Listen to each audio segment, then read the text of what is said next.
The Home Assistant companion app for macOS was just released as part of What the Heck Month in the Home Assistant community. I will show you how to install it, what new sensors are added after installation, and how to use them in automations. Coming up!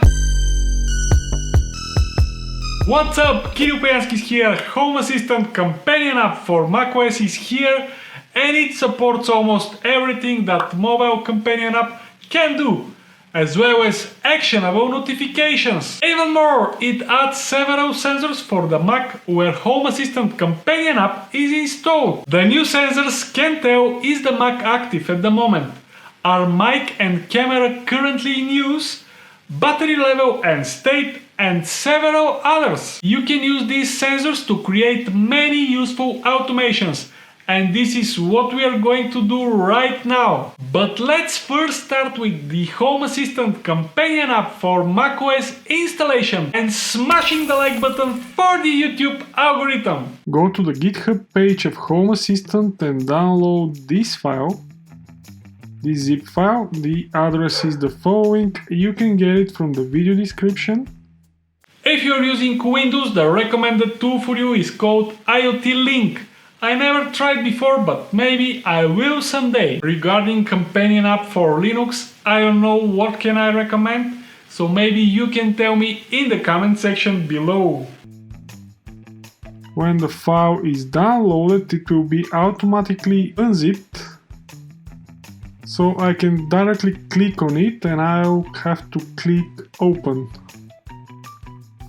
And here it is, the welcome screen of Home Assistant companion for macOS. I'll hit continue. Here you can type your local address or your external one if you have DuckDNS or something like that. This is my IP and I'll hit connect. Continue. I have to sign in here.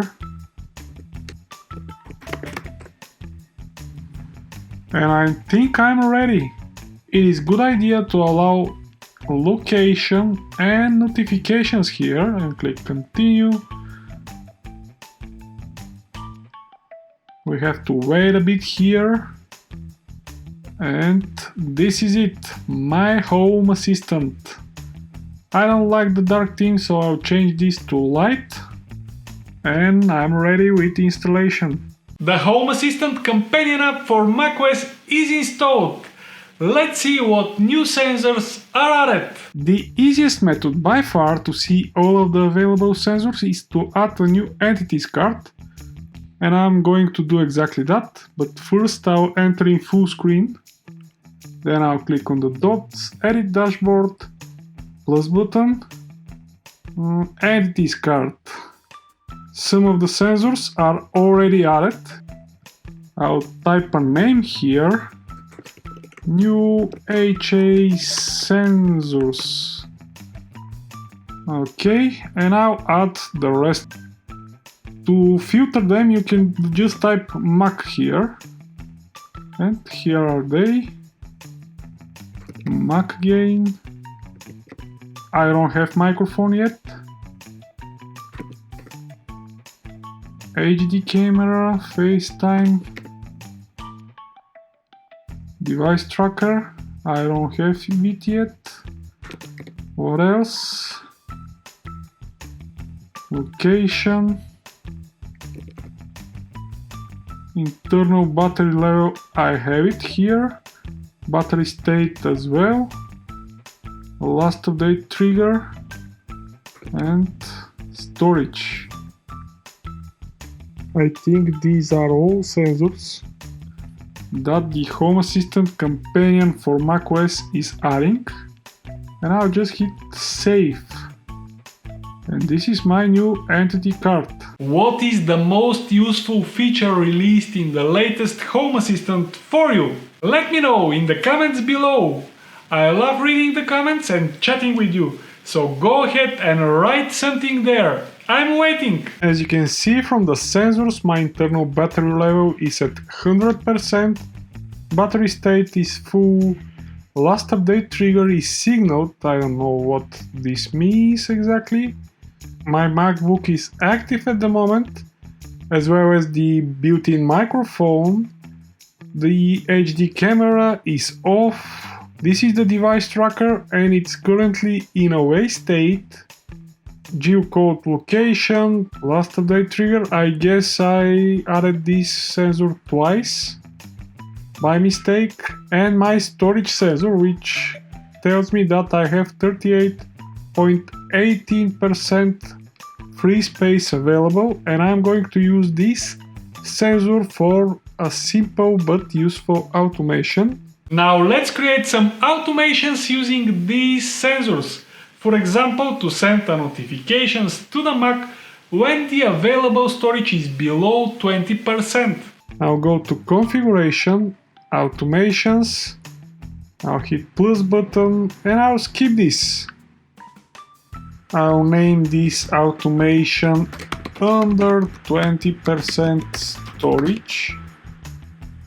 The device type will be numeric state, the entity will be my storage sensor, here it is, and I'll add 20 in the below field.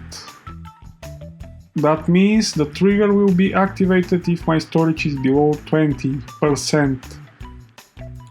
For the action type, I'll choose call service, and my service will be notify mobile app Kyrios MacBook Pro. For data, I'll just type message storage is below 20%. Free up some space now. And I'll click save. This is my automation. It is ready. In order to test it, I'll go to Developer Tools and I'll search for my storage sensor and I'll change the state of this sensor to below 20. I'll type 18 for example and I'll click set state. And here is the notification, it's working. You can add the same automation by paste this YAML code inside your automations.yaml file, and I'll paste this code in the video description. You can get it from there if you wish. This automation is pretty much the same, but it adds a condition. You can add it from the YAML or from the graphical editor. Let's quickly change this, automations, pencil button. So now we can add a condition here. So if state of my MacBook, where it is on, then send the message. That means if the storage is below 20% and if the MacBook Pro is active at the moment, that means it's open and turned on, and only when these conditions are met, send the message. Let's see the actionable notifications in action. And if action is not enough, you can raise it to another level by hitting the subscribe button and even more with the notification bell. I just added this kitchen lights entity and card in my Home Assistant to demonstrate you the actionable notifications, and I'll go to my file editor. I need this one, the automations.yaml file, and under this automation I will paste these two automations. I will use a slightly modified example from my Home Assistant actionable notifications video. The first one will send an actionable notification when person.kyrio change its state to work, and this actionable notification have category camera, and second automation will listen for the events coming from this actionable notification. You see that in a minute. I'll hit save. Then I'll open my configuration.yaml to add this category camera. I'm explaining that in details in my actionable notifications video. You can check it out if you wish. Now I'll open my configuration.yaml file and I'll paste these lines right here, which is actually creating the category camera that I need for my actionable notifications. I'll save the changes and I'll go to configuration, server control, check configuration and restart. You can also add different categories from this menu right here if you wish. Home Assistant is restarted. I'll go to Developer Tools, Person Key Entity. Current state is not home. If I change the state to work, that will activate my first automation and I will receive an actionable notification eventually. Here it is. The camera stream was not clearly visible, but I don't know how to put this in bigger screen, but at least my actionable notification seems to work and I have 3 options to respond. And if I click on turn on lights, my kitchen lights is turned on. That means everything is working. Any sort of engagement on this channel does really help a lot with the YouTube algorithm. So you make sure that you hit the subscribe, like and bell buttons if you enjoyed this video. Also, feel free to add me on Twitter by searching for this username. I'm trying to post there frequently.